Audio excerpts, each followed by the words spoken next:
اعوذ باللہ من الشیطان الرجیم بسم اللہ الرحمن الرحیم۔ آسان قرآن کا آج ہم یہ 34واں ویڈیو بنا رہے ہیں الحمدللہ۔ سورہ بقرہ چل رہا ہے، آج دوسرے پارے کی اختتام پر بھی ہم پہنچیں گے اور آخری رکوع آخری آیات دوسرے پارے کی، یہاں سے تیسرا پارہ شروع بھی ہوگا۔ اور اب ہم آیت نمبر 249 سے اس کی شروعات کریں گے۔ الحمدللہ یہ سلسلہ جاری ہے۔ اس کی شروعات عربی متن سے کچھ یوں ہوتی ہے: اعوذ باللہ من الشیطان الرجیم فلما فصل طالوت بجنودی۔ پھر جب طالوت لشکر لے کر چلا تو اس نے کہا کہ ایک دریا پر اللہ کی طرف سے تمہاری آزمائش ہونے والی ہے، جو اس کا پانی پیے گا وہ میرا ساتھی نہیں، میرا ساتھی صرف وہ ہے جو اس سے پیاس نہ بجھائے۔ ہاں ایک آدھ چلو کوئی پی لے تو پی لے، مگر ایک گروہ قلیل کے سوا وہ سب اس دریا سے سیراب ہوئے۔ یہاں داؤد علیہ السلام کے دور کی یہ سٹوری بیان کی جا رہی ہے، جیسا کہ روایتوں میں ہم پڑھتے ہیں۔ تو طالوت اور جالوت کی یہاں بات ہو رہی ہے، دونوں میں آپسی جنگ، اور تو وہ یہ کہہ رہے ہیں کہ اللہ تم پہ ایک آزمائش لانے والا ہے کہ اگر ہم جنگ لڑنے جا رہے ہیں طالوت سے تو اس سے پہلے تمہاری ایک آزمائش ہوگی۔ راستے میں ایک دریا آئے گا، اس میں پیاس تم کو تو ہوگی، راستے میں تو پینا پڑے گا، لیکن اگر اس دریا سے تم نے پانی پی لیا تو پھر ان کے بارے میں وہ میرے ساتھی نہیں ہے۔ اس دریا پہ آنے کے بعد بھی اپنی پیاس پہ کنٹرول کرے تو یہ تمہارا ٹیسٹ ہے۔ ہو سکتا اس کے بعد ان کو پانی مل جاتا، لیکن یہ ٹیسٹ ہے تمہارا، اگر تم اس ٹیسٹ میں کامیاب ہوئے تو وہی میرے ساتھی ہوں گے، ورنہ نہیں۔ لیکن اللہ تعالیٰ کہہ رہا ہے کہ ایک گروہ قلیل یعنی تھوڑے سے لوگوں کے علاوہ سب نے اس کو پیٹ بھر کے پانی پیا۔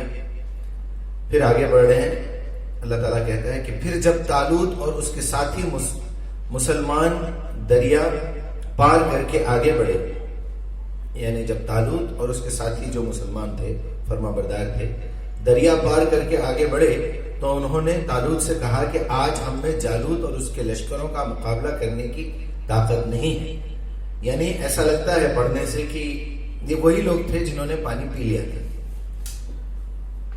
لیکن جو لوگ یہ سمجھتے تھے کہ انہیں ایک دن اللہ سے ملنا ہے، اور انہوں نے کہا بارہا ایسا ہوا ہے کہ ایک قلیل گروہ اللہ کے اذن سے ایک بڑے گروہ پر غالب آیا ہے، اللہ صبر کرنے والوں کے ساتھ ہے۔ یعنی جنہوں نے پانی نہیں پیا تو انہوں نے اپنے لیڈر اور اپنے بادشاہ سے کہا کہ بھئی اللہ تعالیٰ کے کام میں جب بھی کوئی آگے بڑھا ہے اور وہ لوگ کم ہی رہے ہیں اور زیادہ لوگوں کے مقابلے میں اللہ تعالیٰ نے کم لوگوں کو فتح نصیب کی، کامیابی دی، یقیناً اللہ ہمارے ہی ساتھ ہے۔ اور جب جالوت اور اس کے لشکروں کا مقابلے پر نکلے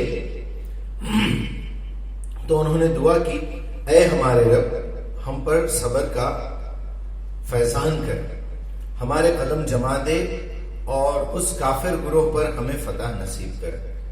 آخر کار اللہ کے اذن سے انہوں نے کافروں کو مار بھگایا اور داؤد نے جالوت کو قتل کر دیا، اور اللہ نے اسے سلطنت اور حکمت سے نوازا اور جن جن چیزوں کا چاہا اس کو علم دیا۔ یہاں دیکھیے آگے آ کے بات آ گئی ہے داؤد علیہ السلام کی کھلے عام الفاظ میں۔ روایتوں سے یہ ملتا ہے، اسرائیلی روایتوں سے، کہ داؤد علیہ السلام کی عمر اس وقت کم تھی، نوجوان تھے، نوجوانی کا دور تھا، اور آپ کے بارے میں اللہ تعالیٰ یہ کہہ رہا ہے آگے، اگر اس طرح اللہ انسانوں کے ایک گروہ کو دوسرے گروہ کے ذریعے سے ہٹاتا نہ رہتا تو زمین میں فساد کا نظام اور بگاڑ پیدا ہو جاتا۔ یعنی اللہ تعالیٰ کی یہ سنت ہے، یہ طریقہ ہے کہ زمین کا انتظام چلانے کے لیے قیامت تک وہ اللہ تعالیٰ جو ہے پیریڈز کے حساب سے، ادوار کے حساب سے، کبھی ایک کے ہاتھ میں حکومت، کبھی دوسرے کے ہاتھ میں حکومت، لیکن حکومت اسی کو دیتا ہے وہ جو کم سے کم فساد کم سے کم کرے. زمین کا نظام بگڑ جاتا. لیکن دنیا کے لوگوں پر اللہ کا بڑا فضل ہے کہ وہ اس طرح دفاع فساد کا انتظام کرتا رہتا ہے، یعنی فساد کو روکنے کا. یہ اللہ کا کرم ہے انسانوں پہ. ہم سمجھتے ہیں کہ ظالم بادشاہ ہم پہ آ گیا ہے، اگر وہ نہ آتا تو دنیا اور بگڑ جاتی.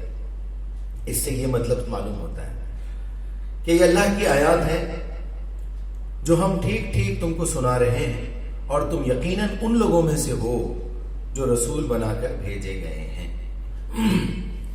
یہ رسول جو ہماری طرف سے انسانوں کی ہدایت پر مامور ہوئے ہیں، ہم نے ان کو ایک دوسرے پر بڑھ چڑھ کر مرتبے عطا کیے. ان میں سے کوئی ایک ایسا تھا جسے خدا خود کلام کرتا تھا، ہم کلام ہوا.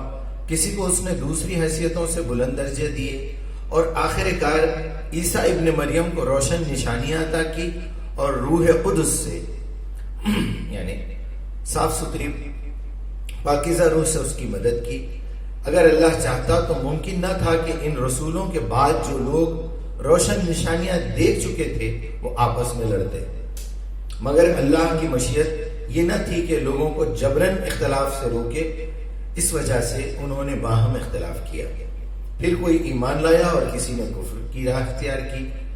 ہاں اللہ چاہتا تو وہ ہرگز نہ لڑتے، مگر اللہ جو چاہتا ہے کرتا ہے.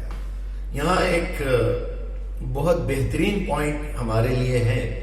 ہم یہی کوشش کر رہے ہیں کہ قرآن کو سمجھنے کے بعد ہماری پریزنٹ لائف میں قرآن سے ہم کو کیا ہدایت ملتی ہے اور ہم کو کیا فالو کرنا چاہیے. ایک تو پہلے آزمائش کی بات ہو گئی طالوت اور جالوت کے بارے میں. یہ بھی بتا دیا گیا کہ اللہ صبر کرنے والوں کے ساتھ ہے، اللہ ایمان والوں کے ساتھ ہے.